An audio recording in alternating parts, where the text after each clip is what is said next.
شیعہ عقیدہ امامت باطل ہے، نہ قرآن میں ان کا ذکر ہے نہ حدیث میں اس کا کوئی ذکر ہے۔ خود ائمہ کو بھی اس کا پتہ نہیں تھا کہ ہمارے بعد کون امام ہوگا، اور جو ان کے اصحاب ائمہ کے ان کو بھی پتہ نہیں ہوتا تھا کہ ان کے بعد امام کے بعد کون امام ہوگا، کسی کی پہچان نہیں تھی کسی کو بھی۔ اب یہ دیکھیں اصول کافی سے یہ لکھا ہوا ہے کہ امام باقر علیہ السلام یا امام جعفر صادق علیہ السلام سے نقل کیا ہے کہ آپ نے فرمایا کہ کوئی بندہ مومن نہیں ہو سکتا جب تک اللہ، اس کے رسول اور تمام ائمہ کو نہ پہچانے، یعنی تمام ائمہ کو پہچاننا بھی یہ ایمان اور مومن ہونے کی علامت ہے۔ جو تمام ائمہ کو نہیں پہچانتا وہ مومن نہیں ہو سکتا۔ اگر ایک شخص ایک امام کو مانتا ہے یا پہچانتا ہے لیکن باقیوں کا اس کو پتہ نہیں، تو شیعہ مذہب میں وہ مومن نہیں ہے۔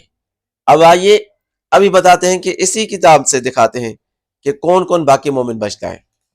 ٹھیک ہے، یہ اسی کتاب کے 222 صفحے پہ دیکھیں، ابو بصر یہ ان کا امام کا خاص راوی ہے اور صاحب صحابی ہے امام کا۔ ابو بصر سے روایت ہے کہ میں نے امام رضا علیہ السلام سے پوچھا کہ جب امام مر جائے تو اس کے بعد والے امام کو کیسے پہچانے، یعنی اس کو پتہ ہی نہیں ہے ابو بصر کو کہ امام کے بعد کون امام آئے گا۔ وہ تو پوچھ رہے ہیں کہ ہم کیسے پہچانے، امام کی معرفت نہیں ہے۔ تو ابو بصر تو گیا، ان کا ایمان تو گیا، وہ تو مومن نہیں ہے۔ لیکن اب امام صاحب سے پوچھتے ہیں، وہ بتاتے ہیں نام، فرمایا امام کے لیے کچھ علامات ہیں۔ چلو جی، امام صاحب نے بھی نام نہیں بتایا کہ اس کے بعد کون امام ہوگا، وہ بھی علامات بتا رہے ہیں۔